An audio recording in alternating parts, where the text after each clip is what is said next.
बिस्मिल्लाहिर्रहमानिर्रहीम। अस्सलाम वालेकुम students, I am Zainab Fatima, your science teacher. उम्मीद है आप सब खैरियत से होंगे। So we were doing the textbook exercise of chapter number 7 which is about sound and hearing. हमने काफी क्वेश्चंस सॉल्व कर लिए हैं. We are only left with question number 6 and question number 7. तो आज के लेक्चर में हम करेंगे क्वेश्चन नंबर 6 को सॉल्व.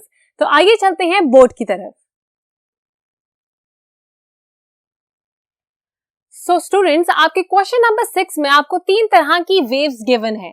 आपने इस चैप्टर में जो फिनोमेनास पढ़े of wavelength, of amplitude and frequency, ये जो क्वेश्चन है वो इन्हीं से मुतालिक है. तो आइए देखते हैं कि हमसे क्या क्या पूछा गया है. पहली वेव को आप नोटिस कीजिएगा कि जो वेव है उसका एम्पलीट्यूड कम है. एम्पलीट्यूड क्या था? It was actually the distance, या फिर हम कह सकते हैं हाइट. यहां से लेके यहां तक की हाइट को हम कहते हैं एम्पलीट्यूड.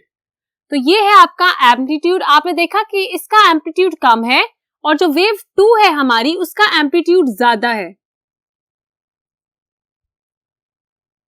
इसके बाद आप एक और चीज नोटिस कीजिएगा कि वेवलेंथ. वेवलेंथ आपकी फर्स्ट वेव की ज्यादा है और सेकेंड वेव की कम है. इसके अलावा एक और वर्ड आपने पढ़ा था, that was frequency. Frequency is the number of waves या फिर नंबर ऑफ वाइब्रेशंस पर सेकेंड. तो यहाँ पे 5 टाइम्स हमारी वाइब्रेशन हो रही है. वो हम ऐसे पता लगा सकते हैं कि अगर हम काउंट करें वेव्स को 1, 2, 3, 4 एंड 5, इसका मतलब कि इसकी फ्रीक्वेंसी होगी 5. अगर हम सेकेंड वेव की फ्रीक्वेंसी निकालें 1, 2, 3, 4, 5, तो इसकी भी फ्रीक्वेंसी है 5.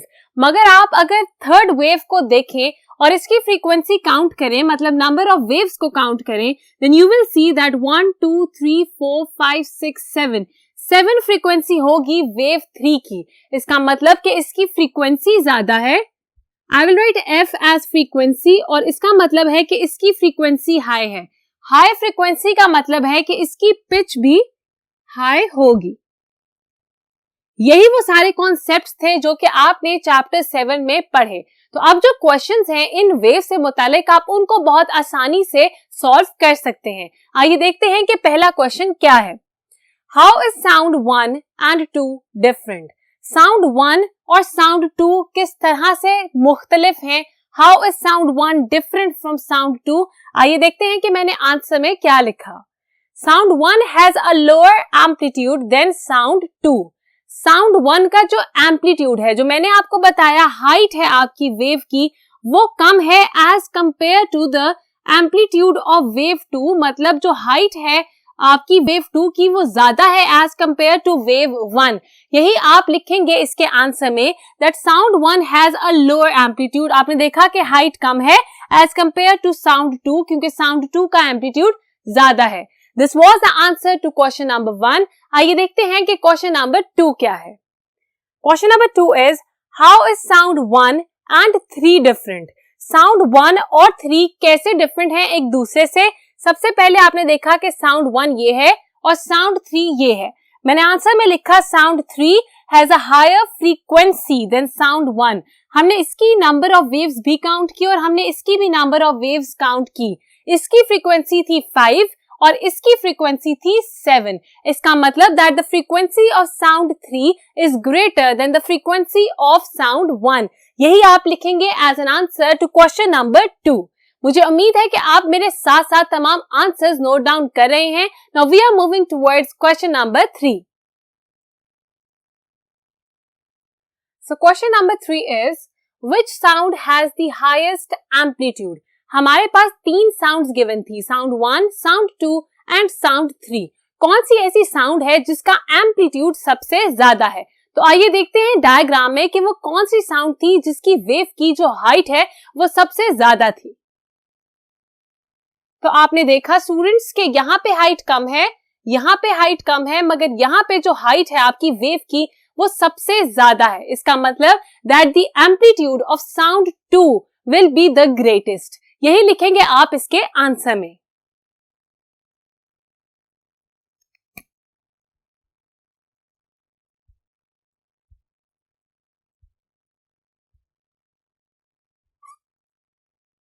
We have answered question number 3. आइए देखते हैं कि question number 4 में हमसे क्या पूछा गया है.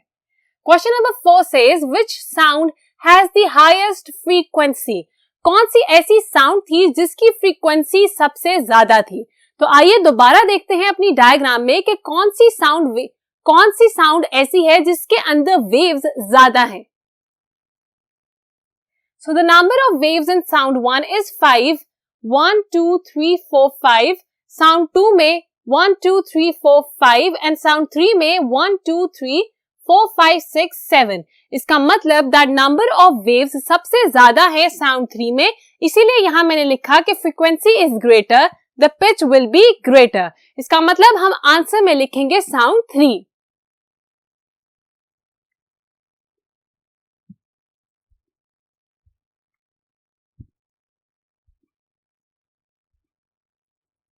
Sound 3 has the highest frequency. मुझे उम्मीद है आप मेरे साथ साथ तमाम आंसर्स को नोट डाउन कर रहे हैं. अगर आपसे कोई आंसर मिस हो गया है तो अभी इस वीडियो को पॉज कीजिए, जाइए आंसर्स को नोट डाउन कीजिए और जल्दी से वापस आइए. Well done students. Now we can move towards question number 5. Question number 5 में जो कॉन्सेप्ट है आपने उसको बहुत ध्यान से समझना है. They are saying that sound 1 has a frequency of 220 Hz. इन्होंने हमें sound 1 की frequency बता दी जो कि है 220 Hz. If the speed of sound is 330 meter per second, अगर हमारी sound की speed 330 meter per second है तो what will be the wavelength of sound 1? तो हमारी sound 1 की wavelength क्या होगी? अब wavelength क्या होती है मैं आपको एक और दफा रिवाइज करवा दूं.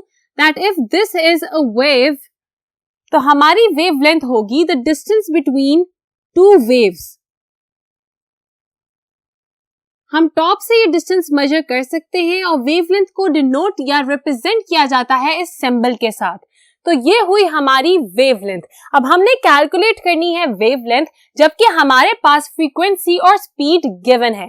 अब आपके पास जो फॉर्मूला है वो है speed is equal to frequency multiply by wavelength. अगर हम फ्रीक्वेंसी को मल्टीप्लाई करें वेवलेंथ के साथ तो हमारे पास स्पीड निकल आती है.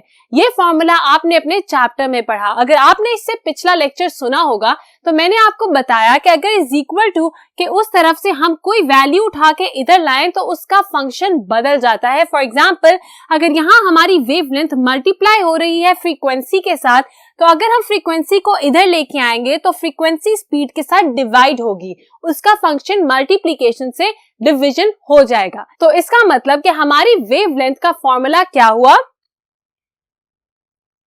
वेवलेंथ जिसको इस तरह से डिनोट किया जाता है is equal to speed divided by frequency.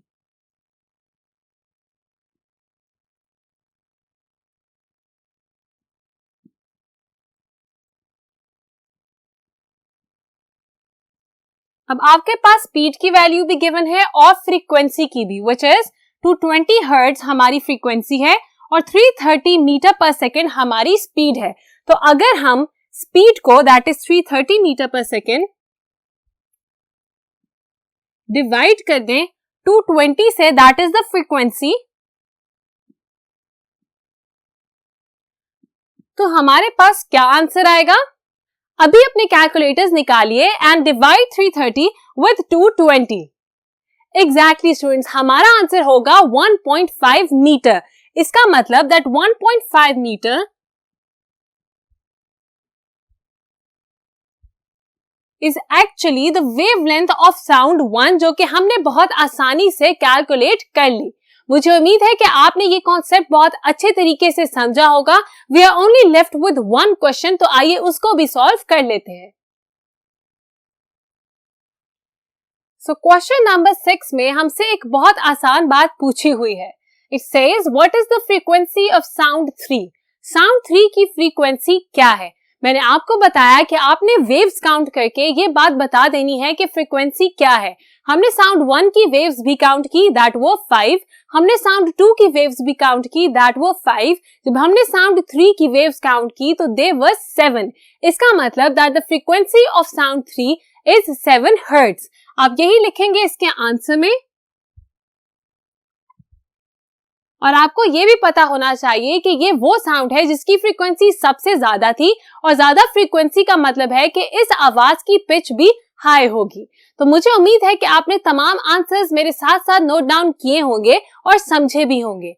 अगर आपसे कोई आंसर या कोई कॉन्सेप्ट मिस हो गया हो तो आप इस लेक्चर को दोबारा सुन सकते हैं। तो आज हमने किया क्वेश्चन नंबर 6 को सॉल्व। मिलते हैं नेक्स्ट लेक्चर में to solve question number 7, that is the last question for your text book exercise of unit 7। तब तक के लिए अपना बहुत ख्याल रखिएगा। खुदा हाफिज।